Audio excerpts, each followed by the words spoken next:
Good morning, students. Today we will cover direct and indirect variation. I will start first with number one. If P and Q vary inversely and P is 17 when Q is 4, determine Q when P is equal. On this one, we have two different formulas. When you find P or when you find Q. When we find Q, we will use the one that says P times Q, which is the first, times PQ of the second. So the first P is 17, the first Q 4, 17 times 4 equals to determine Q. So P is 2. We need to know what's Q when P is 2. I will multiply 17 times 4. I get 68 equals to 2 times Q2. Divide by 2. We get 34.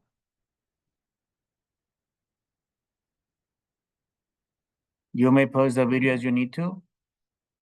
Now, let's find one in which they're asking us to find P when the Q's are given. On number 2, if P is inversely proportional to the square root of Q and P is 6 when Q is 8, determine P when Q is equals to 2. This is the formula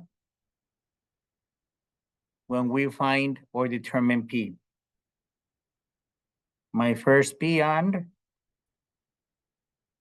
my first Q squared equals to my second P times the second Q squared.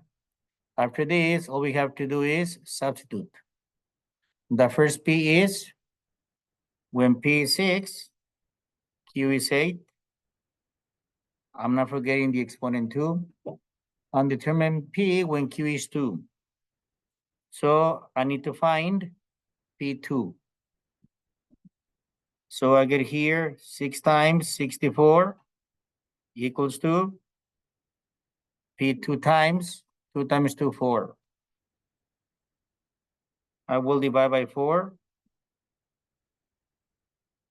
I can reduce it, guys, or use a calculator. You're welcome to use it, guys. 6 times 64 divided by 4 equals to 96. So P2 equals to 96. Another problem that we will cover will be isolating the x whenever we have rational exponents. We're working on number 6. First thing I have to do is to isolate the x. This is 7/6. So I need to add 22 to both sides. 2 times what number to the 7/6 exponent equals to 32, 768. I added the 22 and the 46. That's the 68. Now divide by 2. Remember that my objective is to isolate the x.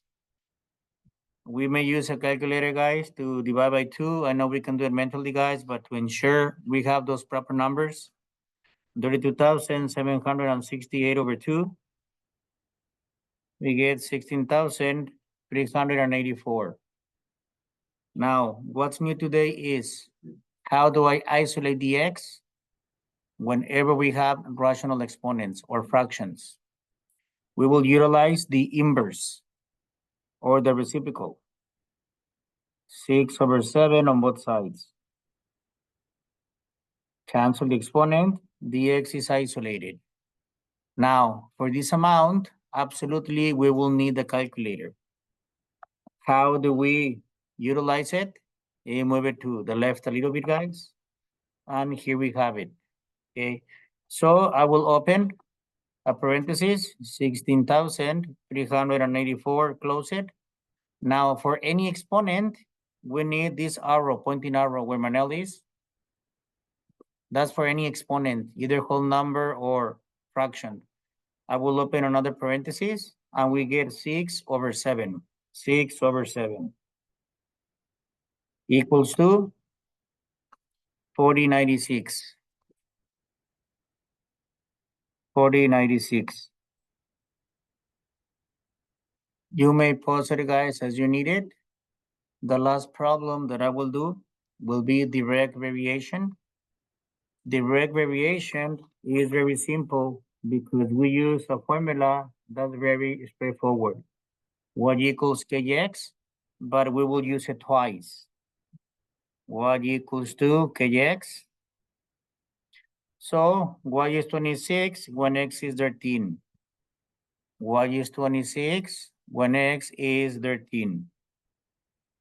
Divide by 13 both sides, k equals to 2. I will use it again. I got y equals kx, but I know now that my constant is 2.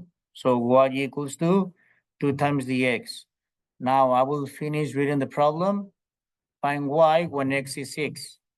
Find y when the x is 6. 2 times 6 is 12. Thank you guys for listening.